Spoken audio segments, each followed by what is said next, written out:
Baik, assalamualaikum warahmatullahi wabarakatuh.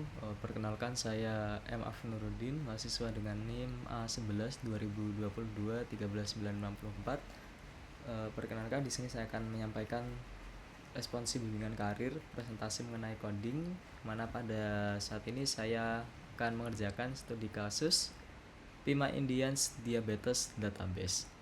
Nah, jadi database ini atau dataset ini adalah data yang berisi tentang penyakit diabetes. Baik, di sini langsung saja karena waktunya hanya sekitar 7-10 menit. Langsung saja ini pada bab pertama.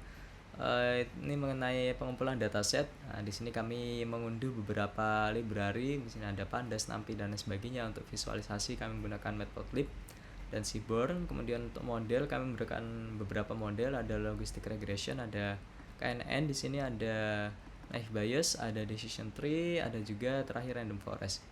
Dan untuk evaluasi dan pelatihan kami menggunakan beberapa library seperti time untuk menghitung waktu pelatihan, dan ada train test split, ada grid search CV, dan ada standard scalar, classification report. Nah ini yang ini tidak sudah ada double ternyata. Dan selanjutnya untuk sampling kami menggunakan random undersampling, random oversampling, dan smooth.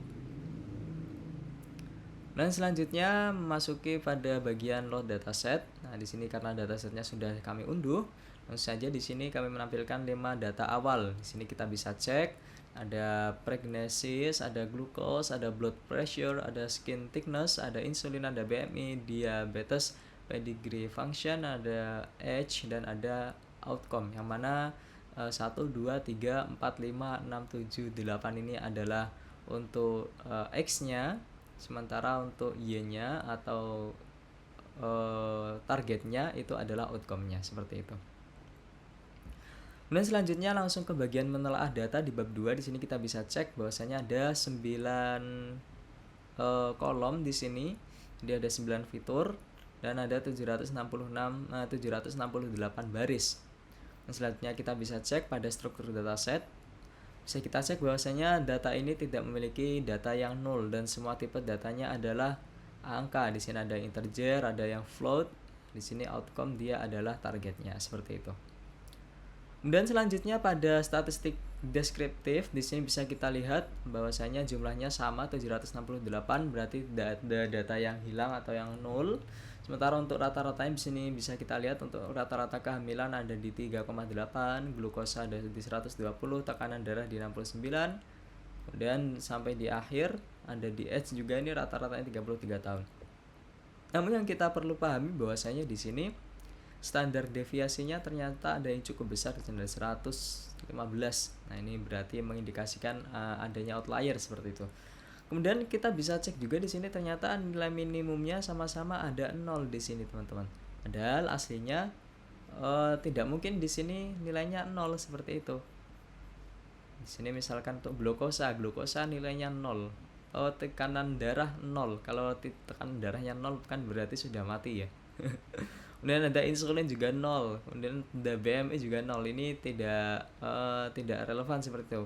Berarti ini mengindikasikan bahwasanya di sini ada keberadaan missing value implicit, seperti itu. Langsung saja kemudian kita cek visualisasi untuk yang kategorikal atau nominal di sini ya. Di sini bisa kita cek untuk distribusi outcome. Itu bisa kita lihat yang tidak diabetes 0, yang diabetes 1. Nah, di sini ada tidak merata, di sini bisa kita lihat. Ini berarti mengindikasikan imbalance, perlu kita balance nantinya. Kemudian untuk numerik bisa kita lihat di sini untuk distribusi kehamilan. Di sini kita bisa lihat rata-ratanya mungkin di sini ada di sekitar 2, atau sekitar 3 di sini ya. Kemudian untuk median atau nilai tengahnya ini mungkin di sekitar 4, sekian. Untuk distribusi of glukosanya juga bisa kita lihat di sini. Dan untuk blood pressure dan lain sebagainya. Dan selanjutnya untuk kita melakukan validasi data di sini, kita cek missing value apakah ada atau tidak, karena tadi di atas sudah terlihat tidak ada data yang kosong seperti itu. Namun ada yang missing value implicit seperti yang tadi sudah kami sampaikan. Kemudian kita cek, nah di sini kita melihat missing value implicitnya. Ternyata benar untuk glukosa ada 5 yang 0, blood pressure ada 35, skin thickness ada 227, insulin ada 374, dan BMI ada 11. Nah, ini perlu kita lakukan pemrosesan nantinya. Dan selanjutnya di sini kita cek untuk duplikasi data, ternyata datanya unik semua, tidak ada yang duplikat. Untuk distribusi target, nah tadi sudah kita cek ada 500 untuk yang tidak diabetes dan 268 untuk yang diabetes. Selanjutnya teman-teman kita cek di sini untuk targetnya tadi ya, ternyata 65% dia tidak diabetes di dalam dataset tersebut. Sementara untuk yang diabetes hanya di 34%. Maka ini nanti perlu kita lakukan balancing ya, kelasnya kita ratakan. Dan selanjutnya kita tentukan objek datanya. Yang pertama di sini untuk pemisahan fitur. Nah, untuk X-nya di sini yang selain kolom outcome, sementara untuk yang Y atau target ini menggunakan kolom outcome seperti itu. Kemudian selanjutnya kita cek korelasi antar fitur di sini ya. Di sini ternyata untuk yang memiliki korelasi kuat dengan outcome ini ada glukosa. Memang benar ya, karena gula darah itu pasti korelasinya dengan glukosa.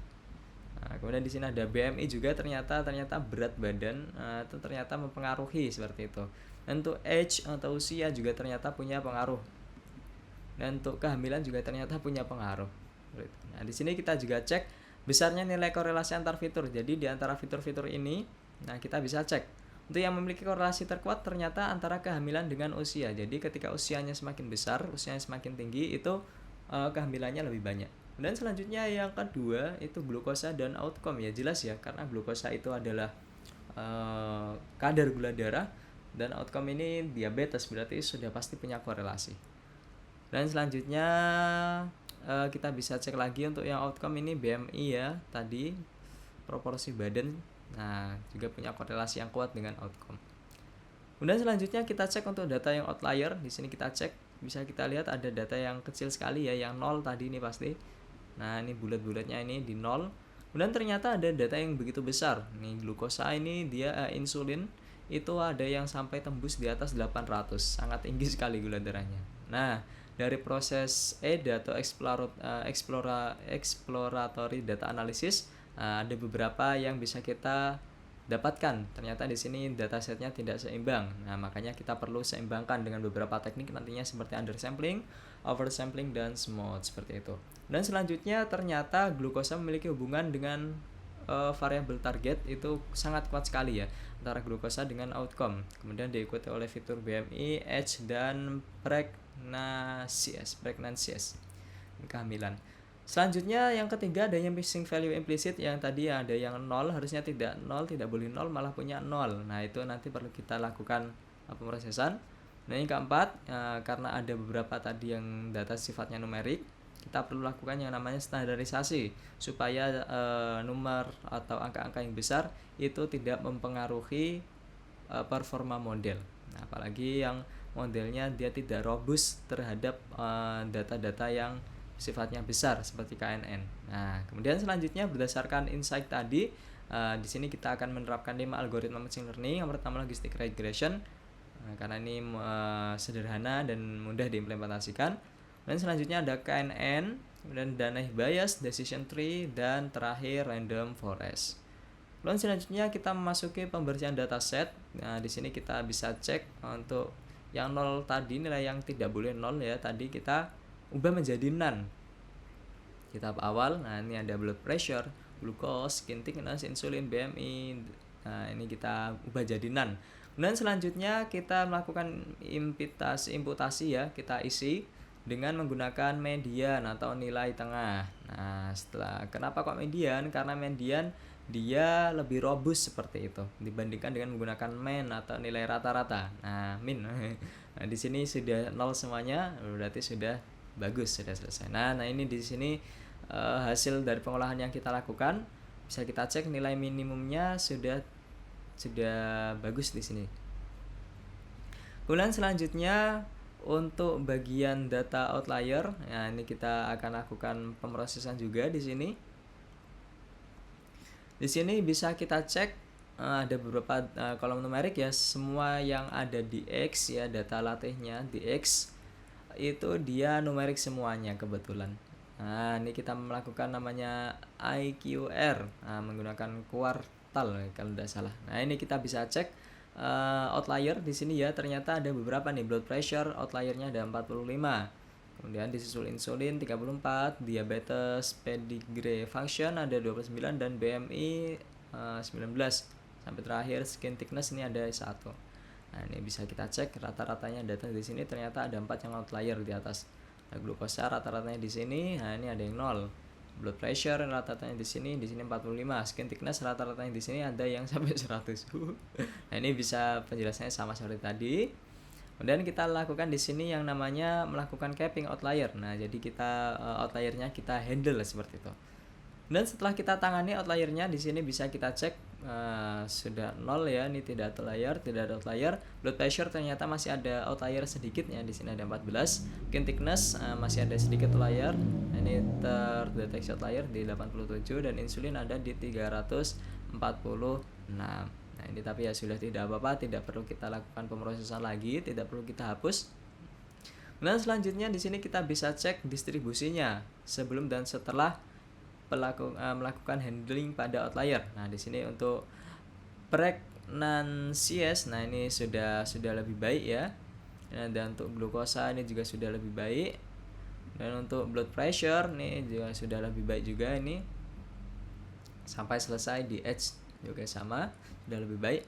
Nah, kemudian kita cek untuk kondisi sebelum outlier ditangani, kita bisa cek di data maksimalnya ya. Di sini kehamilan yang awalnya 17 jadi 13. Glukosa yang awalnya 199, masih sama ternyata 199. Dan untuk blood pressure di 122 jadi 107. Skin thickness dari 99 jadi 80.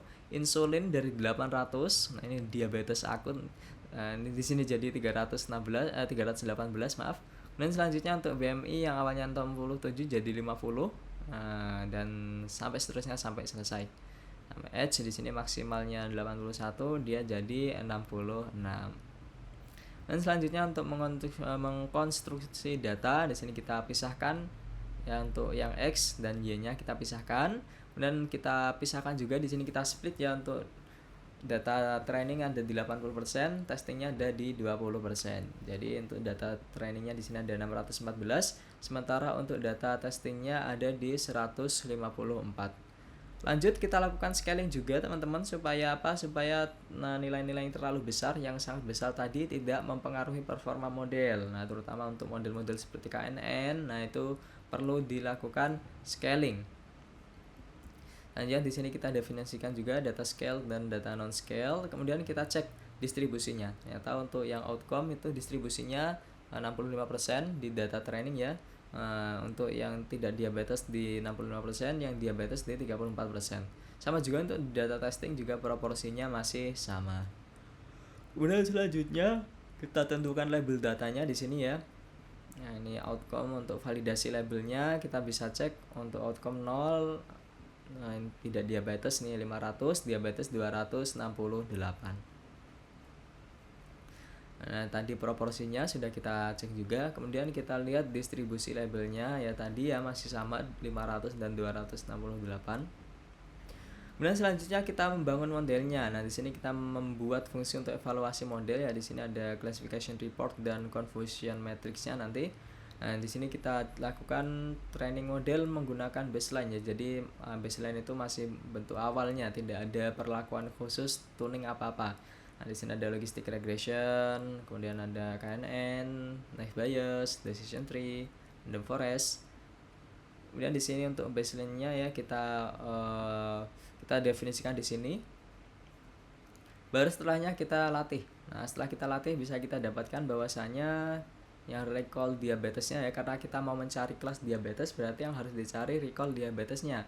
Recall itu berarti kelas diabetes yang berhasil ditemukan seperti itu.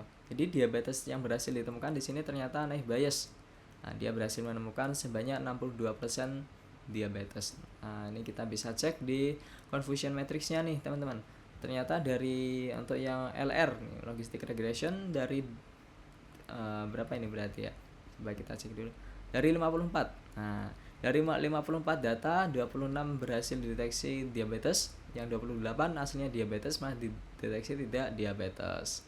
Nah, di sini kita lihat 26 untuk KNN di 31, naive Bayes di 34, decision tree di 26, confusion matrix untuk random forest di 31. Nah, di sini yang performanya paling bagus di naive Bayes ya, teman-teman. Kemudian selanjutnya di sini untuk classification reportnya ya, dari di sini akurasinya 69, di sini untuk recallnya untuk yang kelas diabetes ada di 48. Di sini ada di 57%, 63%, 48% dan 57%. Kemudian selanjutnya kita akan melakukan tuning atau melakukan selanjutnya juga ada balancingnya, data balancing. Nah, di sini kita definisikan dulu parameter-parameter yang akan digunakan. Kemudian selanjutnya untuk data balancing kita menggunakan 4 ya, untuk original, ada undersampling, oversampling dan smooth seperti itu. Dan selanjutnya di sini kita lakukan running. Nah, kita melakukan juga namanya di sini ada CV. Ini untuk di apa ya? Jadi nanti datanya 5 terus dijadikan 5 bagian. Nah, yang 4 bagian untuk data dilatih, yang 1 untuk diuji. Ini grid search kalau tidak saya, grid search CV. Saya agak lupa. Nah, setelah itu nanti kita cek. Nah, ini untuk hasilnya tadi, teman-teman. Nah, kalau di sort berdasarkan recall diabetesnya, di sini model yang terbaik ada di decision tree dengan menggunakan metode balancing under sampling. Jadi ternyata datanya dikurangi. Di sini berhasil mendapatkan 75%. Jadi sebanyak 75% yang diabetes berhasil ditemukan seperti itu. Walaupun akurasinya ternyata lebih kecil ya, di sini ada di 72%. Lanjut, nah di sini ada 5 yang terbaik ya, kombinasi terbaik. Nah, di sini decision tree menggunakan balancing under sampling, recallnya di 75%. Kemudian di logistic regression 74%, KNN 72%, random forest 72%, naive Bayes di 72%, sama ternyata. Walaupun di sini training time-nya berbeda-beda ya, teman-teman. Nah, di sini decision tree training time-nya 2 detik, logistic regression 0,2 detik, KNN 0,6 detik, random forest 17 detik, dan naive Bayes di 0,25 detik. Lanjut kita cek untuk data confusion matrixnya di sini, teman-teman. Nah, bisa kita cek untuk decision tree yang undersampling berhasil menemukan 41 dari 54 orang yang diabetes, berhasil ditemukan 41 yang asli diabetes, dan yang 13 ini dideteksi tidak diabetes. Walaupun untuk yang data di sini yang tidak diabetes itu yang asli tidak diabetes berhasil deteksi tidak diabetes atau TP terus positif ya, berarti ya 70. Nah, di sini dia cuma 30 nih. Ternyata dia yang 30 dideteksi diabetes padahal aslinya tidak diabetes. Nah, jadi akurasinya berkurang. Lanjut. Nah, di sini untuk classification reportnya, ya di sini jelas untuk recallnya di sini berkurang dan akurasinya juga berkurang. Untuk yang data hasil tuning dan menerapkan balancing. Lanjut untuk evaluasi hasil pemodelannya, di sini kita pilih beberapa yang akan kita ambil ya, model, akurasi, presisi, recall, event score, recall, diabetes dan tipenya. Kemudian kita ambil hasil terbaiknya di sini. Setelah tuning juga kita ambil, baseline-nya juga kita ambil, lalu kita gabungkan. Nah, di sini bisa kita lihat bahwasanya yang recall diabetesnya paling tinggi ada di decision tree di sini ya, teman-teman. Nah, jadi decision tree lebih tinggi, walaupun akurasinya yang terbaik itu sepertinya masih dipegang oleh random forest pada baseline, tapi dia kecil sekali recall diabetesnya. Oke, kita visualkan ya di sini untuk recallnya. Nah, di sini kelihatan sekali bahwasanya model logistic regression nih, misalkan dari 100% orang diabetes yang berhasil diprediksi diabetes cuma 48% kalau dia pakai baseline, sementara kalau di tuning 74%. Nah, di sini yang tertinggi adalah decision tree, teman-teman, di 76%. Dan selanjutnya untuk event score keseimbangannya, nah di sini yang punya event score terbaik itu dipegang oleh, kalau baseline random forest, kalau yang tuning nah di sini dipegang oleh logistic regression. Dan selanjutnya di sini kita lihat komparasinya ya, confusion matrixnya, komparasinya di sini kita bisa lihat untuk logistic regression misalkan di sini kan ada 100 ya, 100 orang non diabetes. Nah, di sini 81 diprediksi tidak diabetes. Benar ya. Kemudian dari 100 ternyata di sini 19 aslinya tidak diabetes malah diprediksi diabetes. Nah, ini jadi salah nih. Sementara yang tidak diabetes yang diabetes aslinya 54. Nah, yang di sini cuma diprediksi 26 nih yang benar nih. Ternyata yang 28 dia diabetes malah diprediksi tidak diabetes. Nah, kita bisa cek yang di bawahnya setelah kita lakukan tuning. Nah, di sini dari 100 orang yang 76 orang tidak diabetes diprediksi benar tidak diabetes, tapi di sini yang 24 dia tidak diabetes malah diprediksi diabetes. Namun ada kenaikan signifikan pada yang kelas diabetesnya. Dari 54 orang diabetes ternyata 40 orang berhasil dideteksi diabetes. Nah, benar nih, tapi ada yang 14 ini ternyata masih salah. Dia aslinya diabetes tapi diprediksi tidak diabetes. Nah, di sini setengah sendiri ya perbedaan. Di sini 28, di sini 14. Dan yang terbaik tadi ya bisa kita cek yang terbaik adalah decision tree di sini.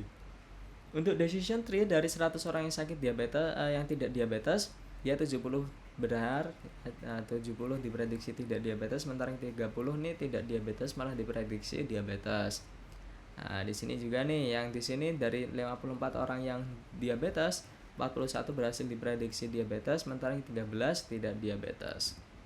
Nah, kesimpulannya ini ada beberapa kesimpulan yang bisa kami ambil bahwasanya di sini model dengan performa terbaik kepada kondisi awal atau baseline itu adalah naive Bayes. Nah, di sini recall diabetesnya 63%.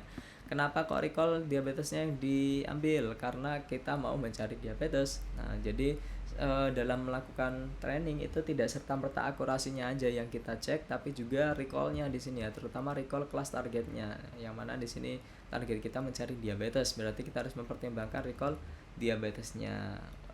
Kemudian juga di sini untuk yang akurasinya paling tinggi adalah Random Forest ternyata di sini. Akurasinya hingga 77%, tapi recall kelas diabetesnya hanya 57%. Setelah dilakukan optimasi atau tuning, nah di sini decision tree berhasil mencapai recall diabetes tertinggi sampai 76%. Nah, artinya 76% pasien diabetes berhasil terdeteksi. Meningkat sekitar 28 poin ya. Jadi ini tinggi sekali. Walaupun memang akurasinya turun. Nah, akurasinya tidak terlalu tinggi, tapi dia berhasil memprediksi yang diabetes banyak. Dari sisi matriks global, akurasinya itu berkisar antara 71 sampai 75%. Dan selanjutnya kita bisa cek juga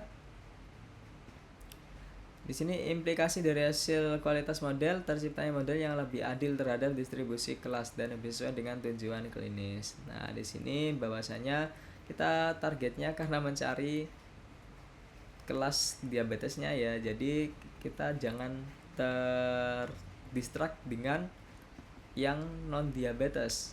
Walaupun memang secara akurasi yang ini kalah, tapi di sini dia menang karena berhasil memprediksi, mendeteksi diabetes lebih banyak seperti itu. Nah, jadi pada akhirnya kami berhasil membuktikan bahwa optimasi model itu merupakan langkah yang krusial, langkah yang penting untuk membangun sistem klasifikasi yang andal. Nah, dengan data yang tidak seimbang ternyata di sini, dengan pendekatan berbasis EDA tadi juga dengan pre-processing yang tepat dan evaluasi yang fokusnya pada metrik yang relevan. Nah, kita bisa menghasilkan model yang kualitasnya tinggi dan kemampuan generalisasinya yang baik. Nah, seperti itu. Mudah-mudahan bermanfaat. Walaupun ini waktunya agak sedikit panjang, tidak apa-apa ya. Semoga bermanfaat. Assalamualaikum warahmatullahi wabarakatuh.